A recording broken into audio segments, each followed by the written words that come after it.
Bismillahirrahmanirrahim. Alhamdulillahil malikil a'la alladzi qala fi kitabih innallaha ghafurur rahima. Allahumma salli wa sallim wa barik ala sayyidina Muhammadin khairil wara wa ala alihi wa ashabihi wa man tabi'ahum bi ihsanin ila yaumil liqa. Subhanaka la ilma lana illa ma 'allamtana innaka antal alimul hakim wa la hawla wa la quwwata illa billahil aliyyil azim. Allahumma minka wa bika wa ilaik wa la hawla wa la quwwata illa bik. Allahumma bihaqqi sayyidina Muhammad wa ali sayyidina Muhammad ij'alna fi qalbi sayyidina Muhammad sallallahu alaihi wa alihi wasallam. Hadirin wal hadirat jamaah zikir manaqib kubra rahimakumullah. Masih dalam kajian tafsir surah Al-Baqarah ayat 178.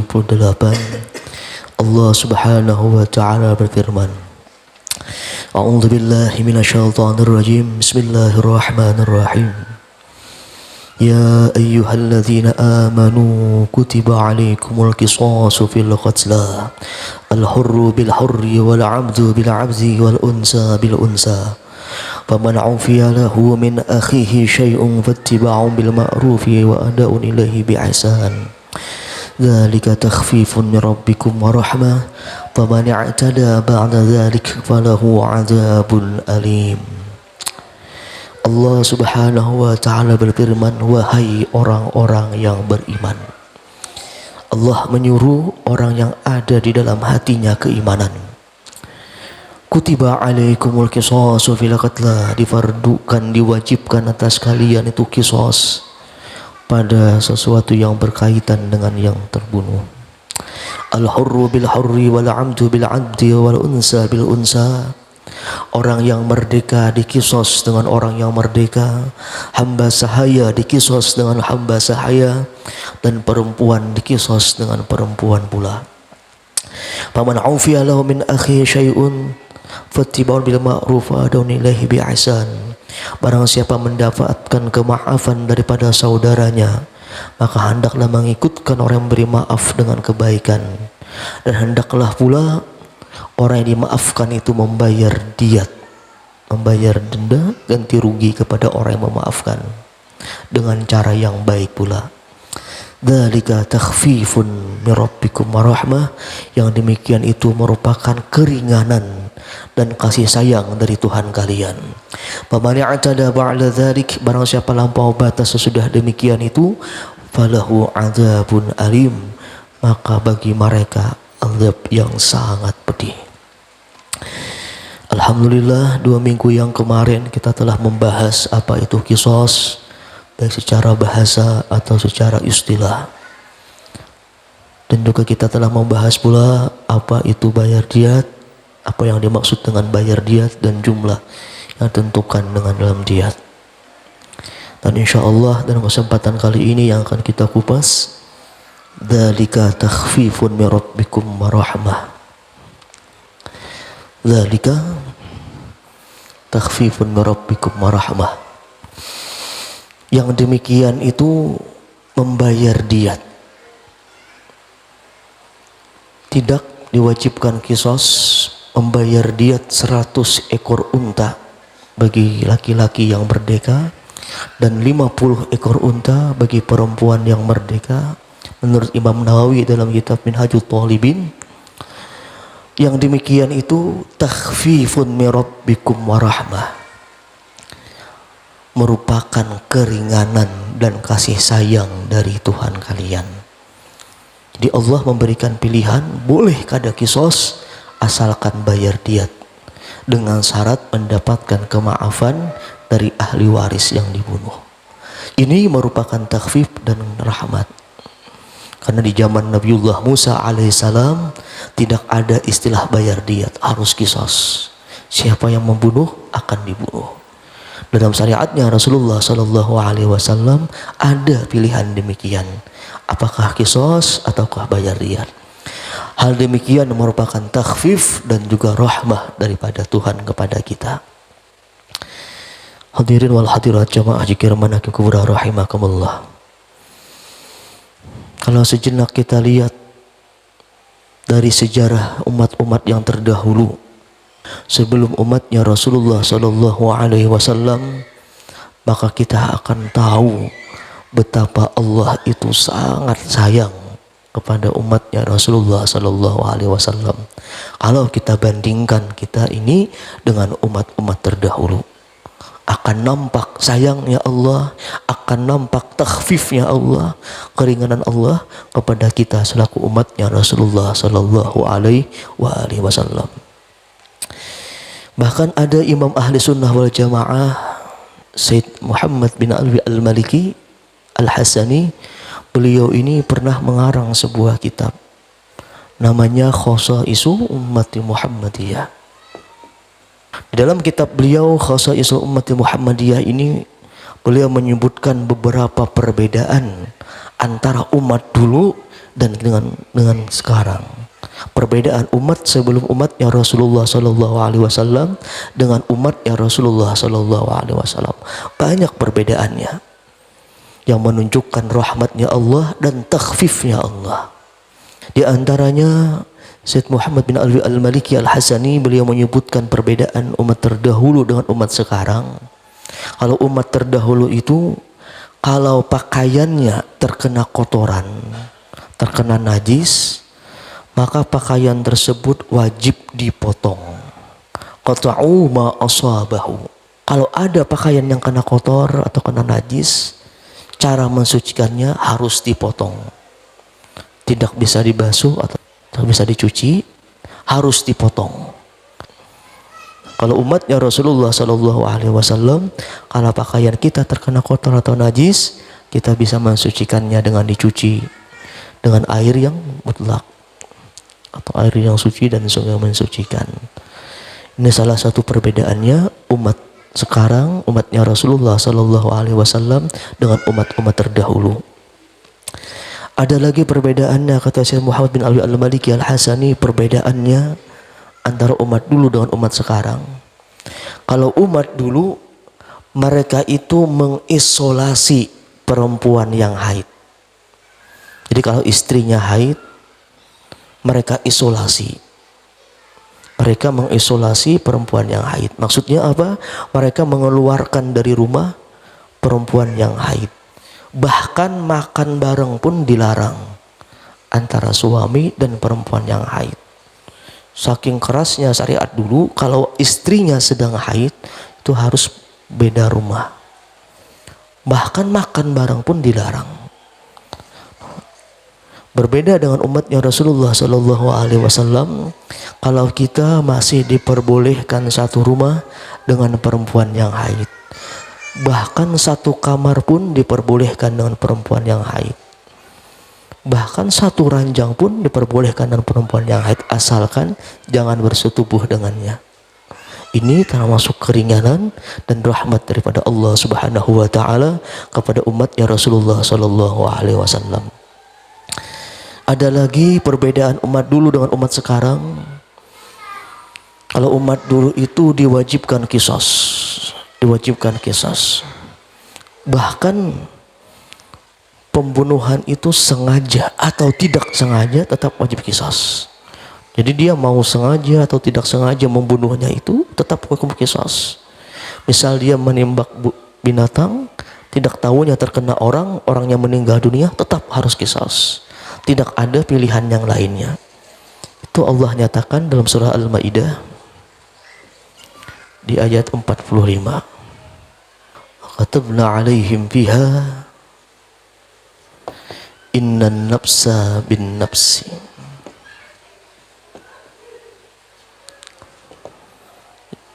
Jadi tidak ada istilah tersalah sekalipun, kalau dia membunuh wajib dibunuh. Qisas baik sengaja atau tidak sengaja. Karena Allah katakan kami wajibkan kepada mereka, sesungguhnya jiwa harus dibayar dengan jiwa. Di Al-Maidah ayat 45. Itu perbedaan kita dengan umat dulu. Ada lagi perbedaan kita dan umat dulu, kata Syed Muhammad bin Alwi Al-Maliki Al-Hasani, kata beliau, jalan pintu taubatnya orang terdahulu itu harus berani membunuh dirinya sendiri. Ini parah, kalau mereka ingin taubat itu harus membunuh dirinya sendiri. Itu Allah katakan di surah Al-Baqarah ayat 54. Wa idz qala Musa liqaumihi ya qaumi innakum dalamtum anfusakum bittikhatimul ajl fatubu ila bari'ikum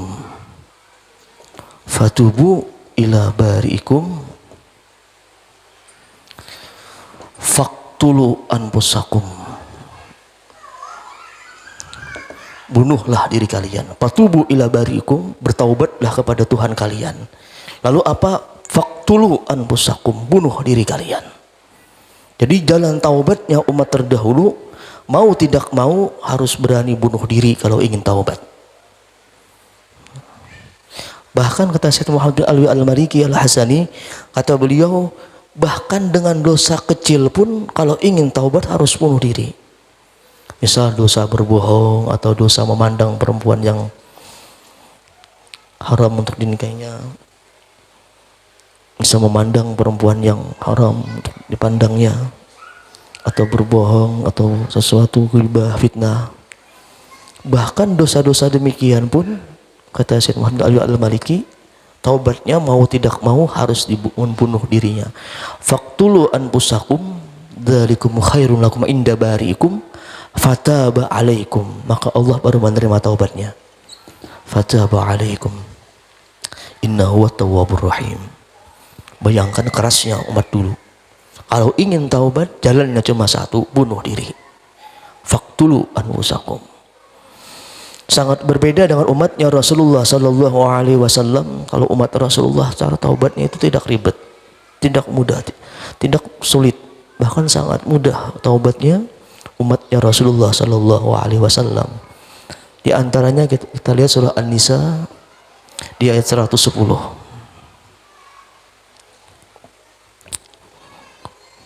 Apa kata Allah Subhanahu wa taala?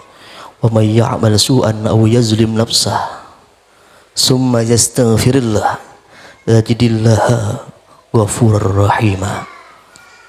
Kata Tuhan, orang yang mengerjakan perbuatan yang tidak baik atau menzalim dirinya, summa yastaghfirillah, kemudian minta ampun dengan Tuhan, yastaghfirillah yajidillah atau ghafurur rahima, niscaya dia mendapati Tuhannya Maha Pengampun lagi Maha Penyayang. Syaratnya apa? Yastaghfirillah, minta ampun, taubat kepada Allah, langsung Allah Ta'ala terima. Tidak harus membunuh diri. Ini saking Allah Ta'ala sayang kepada umatnya Rasulullah SAW. Bayangkan, mayya'mal su'an, berlaku jahat, au yazlim nafsah, menzalim diri, summa yastaghfirillah, kemudian minta ampun kepada Tuhan. Syaratnya cuma satu, yastaghfirillah, minta ampun, menyesal. Apa kata Allah? Yajidillah, niscaya dia mendapati Allah Subhanahu wa taala ghafurur rahima, Allah mengampuni dan Allah Maha Pengasih sayang. Ini mudahnya umat Rasulullah sallallahu alaihi wasallam. Ada lagi, kalau umat dulu, perbedaan umat dulu dengan umat sekarang. Kalau umat dulu itu tersalah sedikit saja,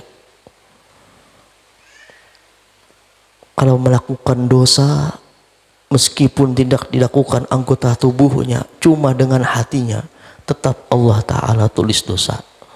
Umat terdahulu itu kalau melakukan dosa, meskipun tidak dengan anggota tubuhnya, cuma dengan suara hatinya, tetap Allah Ta'ala tulis dosa. Misal dia mencerai istrinya dengan suara hatinya, tetap jatuh cerai. Berbeda dengan kita umat Rasulullah sallallahu alaihi wasallam. Kalau kita ucapkan cerai dalam hati kita tanpa kita lafazkan, tidak suarakan, maka tidak jatuh talak. Umat dulu suara hatinya saja tetap berdosa. Saking kerasnya umat terdahulu. Dan umat terdahulu juga Allah Ta'ala siksa jika dia itu tersalah.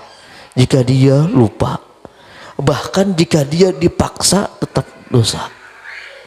Bayangkan kerasnya umat dulu, kalau dia tersalah berbuat dosa tetap dosa, jikalau dia lupa berbuat dosa tetap dosa, bahkan jika dia dipaksa berbuat dosa tetap hukumnya dosa meskipun dipaksa. Itu kerasnya umat dulu. Berbeda dengan umatnya Rasulullah sallallahu alaihi wasallam. Nabi katakan, innallaha tazawaza an ummati al khata'u wan nisyan wa mastukrihu alaihi. Apa kata Rasulullah? Sesungguhnya Allah itu memaafkan umatku. Tajawaza an ummati al khata', Allah maafkan tersalah. Wan nisyan, Allah maafkan lupanya umat Nabi Muhammad sallallahu alaihi wasallam. Dan Allah maafkan pula wa mastukrihu alaih, dan jika dipaksa umat Nabi Muhammad mengerjakan dosa, Allah maafkan dosanya. Ini kelebihannya umat Rasulullah sallallahu alaihi wasallam. Hadirin wal hadirat jamaah zikir manaqib kubra rahimakumullah. Ada lagi perbedaan umat terdahulu kalau di hari raya mingguannya. Kalau Bani Israel itu hari raya mingguannya hari Sabtu. Kalau kita hari raya mingguan kita hari Jumat. Bani Israel kalau hari Sabtu di hari rayanya itu dilarang untuk mencari dunia. Mereka dilarang untuk melakukan pekerjaan yang untuk mengumpulkan dunia, harta dunia. Bahkan Allah Ta'ala itu keras. Ketika Bani Israel tetap keras mencari rezekinya di hari Jumat, di hari Sabtu, Allah tidak tanggung-tanggung kepada mereka. Ketika Bani Israel keras mereka mencari duniawi di hari Sabtu itu, Allah katakan apa kepada mereka? Di surah Al-Baqarah ayat 65. Apa kata Allah? Fakulna lahum kunu kiradatan khasi'in. Ketika Bani Israel masih nekat mencari duniawi di hari Sabtu, apa kata Allah? Kunu kiradatan khasi'in. Jadilah kalian kerak yang hina. Jadi mereka langsung berubah jadi kerak. Itu bahayanya umat terdahulu. Kalau kita masih diizinkan untuk mencari pekerjaan, mengumpulkan harta duniawi di hari Jumat, Allah tidak melarang kita. Asalkan ketika sholat Jumat berkumandang, azan Jumat berkumandang, kita sudah jangan lagi mencari pekerjaan duniawi. Nah, ini umat dulu demikian. Bahkan umat terdahulu itu kalau melakukan dosa, besok paginya tertulis di pintu rumahnya. Misal umat terdahulu melakukan zina, besok pagi di depan rumahnya tertulis, si Fulan bin Sufulan telah berzina. Di depan pintu rumahnya. Malaikat tulis langsung. Malaikat tidak menutupi aibnya. Misal malamnya dia mencuri, besok pagi di depan rumahnya, Fulan bin Fulan telah mencuri uang si Anu. Allah tidak menutupi aib mereka. Berbeda dengan umatnya Rasulullah sallallahu alaihi wasallam, Allah itu sattarul uyub, sattar zunub. Allah itu menutupi aib-aib umatnya Muhammad. Allah menutupi dosa-dosanya umat Nabi Muhammad. Sattarul uyub atau sattar zunub, Tuhan itu. Umat dulu kalau berbuat dosa langsung ditulis depan pintu rumahnya. Bahkan kelebihannya lagi, seandainya kita menutupi aib saudara kita, kita pun akan Allah tutupi aib di akhirat nantinya. Allah tutupi dosa kita, bahkan Allah berikan tawaran kepada umat Nabi Muhammad. Jika kita mampu menutupi aib saudara kita, Allah akan menutupi aibnya di akhirat nantinya. Man satarahu abdan, kata Tuhan, fit dunya satarahullahu yaumal qiyamah.